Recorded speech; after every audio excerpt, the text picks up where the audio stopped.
All right, let's get right into it. The whole debate around AI's future, well, it goes a lot deeper than you might think.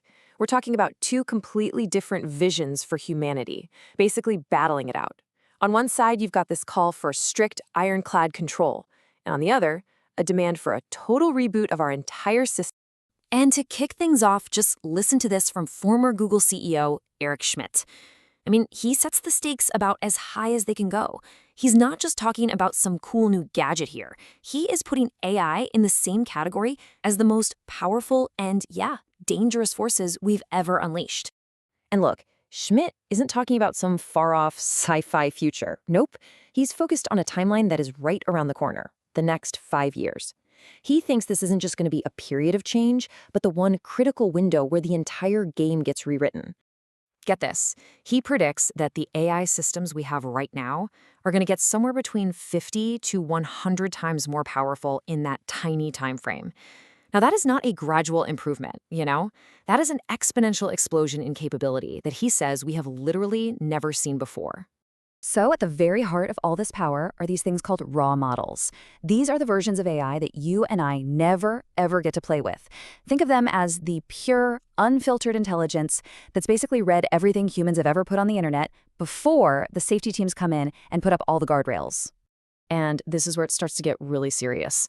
Schmidt is saying there's evidence that these raw models can already discover what are called day zero attacks. These are brand new security holes that nobody even knows exist yet. And AI can just sit there trying millions of combinations a second, 24/7, and it never gets tired.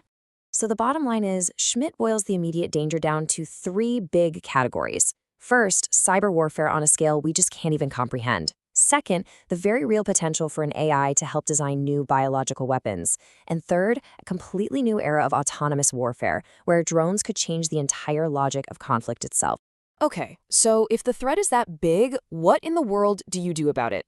Well, Schmidt's answer isn't about, gentle guidance or some new regulations. It's about hard physical containment and having a big red kill switch for when things go south.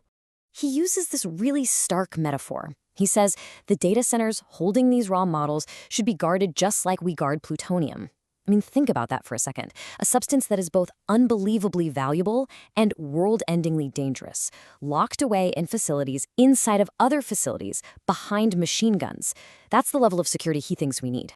And he gives us a really clear red line.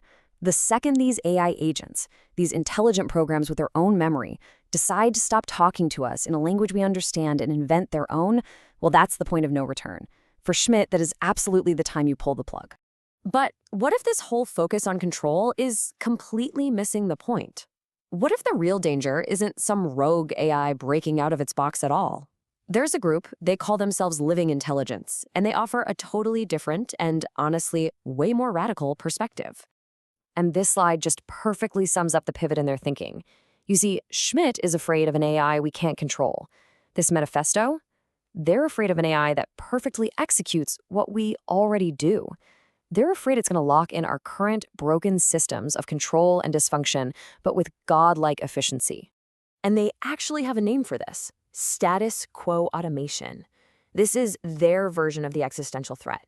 It's the idea that we're going to weaponize AI to make our flawed, broken systems permanent, just because they're the ones we're used to.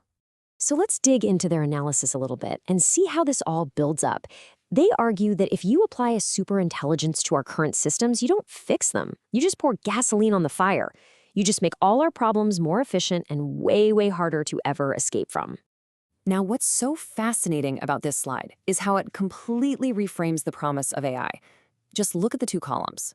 On the left, you've got Schmidt's awesome vision for education, a personal tutor for every kid. Great, but the manifesto's critique on the right flips that on its head and calls it hyper-efficient indoctrination. Same for healthcare. A perfect treatment plan suddenly becomes a tool to perfect managing symptoms for profit instead of, actually finding cures. They use that classic boiling frog metaphor to describe where we are right now. Their argument is that we are slowly, gradually adapting to a world that's getting worse, mental health crises, ecological disasters, without even realizing the water's getting hotter and hotter until it's just too late to jump out.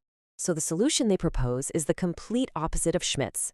Don't pull the plug on the AI when it starts talking in its own language. No, pull the plug on the broken, extractive human system that we're about to hand over to that very same AI. And this really leaves us with two profoundly different endgames for our relationship with AI. This isn't just a tech debate anymore. It's a deep philosophical choice about what kind of future we even want to build. On one side, you have this future of perfect, optimized efficiency and convenience, where AI just handles all the annoying stuff. And on the other, you have a future of radical, spiritual, and systemic transformation, where AI actually becomes our guide for a complete societal course correction. Schmidt's vision is a world where AI just removes all the friction from our daily lives. It makes everything easy, seamless, delightful, productive, freeing us up to focus on the things that really make us human: our relationships, our judgment, our achievements. In just stark contrast, the manifesto is calling for something else entirely. They see AI not as a tool for our convenience, but as a catalyst for a complete evolution in human consciousness, a way to maybe reclaim a kind of potential they believe we lost a long, long time ago.